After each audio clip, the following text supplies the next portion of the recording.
Ever been caught in that sticky situation where a conversation suddenly turns into a gossip session? You feel that awkward pull, not wanting to participate, but also not wanting to kill the vibe or seem rude. It's a social tightrope walk, isn't it? Well, today, we're diving into the psychology behind gossip, and I'm going to give you some foolproof, non-awkward ways to shut it down. First, let's understand why gossip is so tempting. When we share juicy information, our brains get a little hit of dopamine. It's part of our evolutionary wiring for social bonding. Sharing secret information makes us feel included, like we're part of an exclusive in-group. It creates this sense of connection and belonging. The problem? It's a counterfeit connection. It's built on negativity about a third person who isn't there to defend themselves.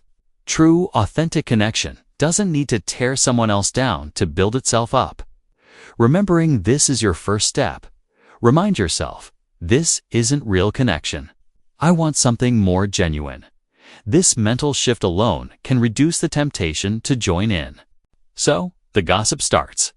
Someone leans in and says, "Did you hear what happened with Sarah?" Your instinct might be to freeze up or awkwardly change the subject.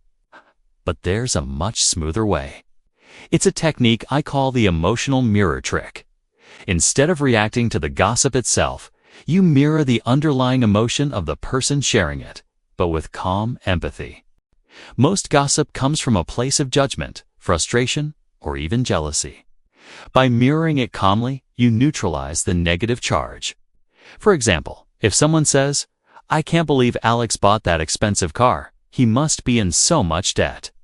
Instead of agreeing or disagreeing, you can calmly say, "It sounds like you're really concerned about his financial choices." See what happened there? You didn't engage with the gossip. You didn't judge Alex or the gossiper. You simply reflected the emotion back in a neutral, empathetic way. This often catches the gossiper off guard, but in a good way. It subtly communicates that you're not going to join the negativity pylon. It validates their feeling without validating the gossip. Now, let's take it a step further with the redirect. This is your power move to completely transform the conversation from negative to positive. After using the emotional mirror, you pivot the conversation towards a more constructive or empathetic path. So, after you say, "It sounds like you're concerned about his financial choices," you can add, "I hope he's doing okay." Managing finances can be really stressful for anyone. Or, if the gossip is about a mistake someone made at work, you could say, "That sounds like a tough situation. It's a lot of pressure. I hope they're getting the support they need." This does two incredible things. First, it immediately stops the gossip in its tracks. It's really hard to continue bad-mouthing someone when the other person is expressing genuine concern for their well-being. It raises the social standard of the conversation.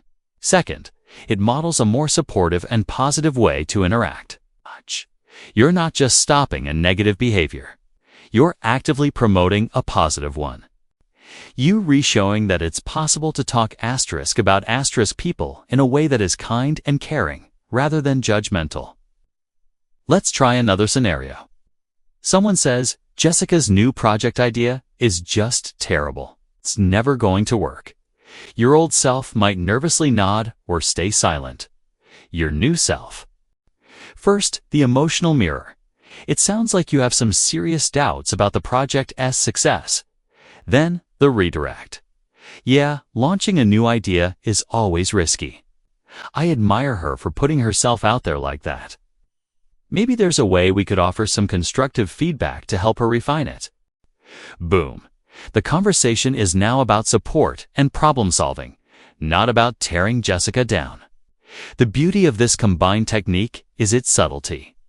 You're not standing on a soapbox preaching about the evils of gossip. You're not creating an awkward silence. You are gently and kindly steering the conversation to a better place. You're being the person who lifts others up, and people will notice. They'll start to see you as a safe, trustworthy, and positive person to be around. Your relationships will become more authentic because they'll be built on mutual respect, not shared negativity. So, next time you're in that gossip trap, remember your tools. First, recognize that you're craving connection, and this isn't the real thing. Then, use the emotional mirror to calmly reflect the underlying feeling. And finally, use the redirect to pivot towards empathy and support. It might feel a little scripted at first, but with practice, it will become a natural and graceful way to navigate tricky social waters. You'll not only stop gossip without being awkward, but you'll actively make your social world a kinder place. Thank you so much for watching. If you found this helpful, I'd love it if you'd hit that like button and subscribe for more insights into navigating our complex social world. See you in the next video.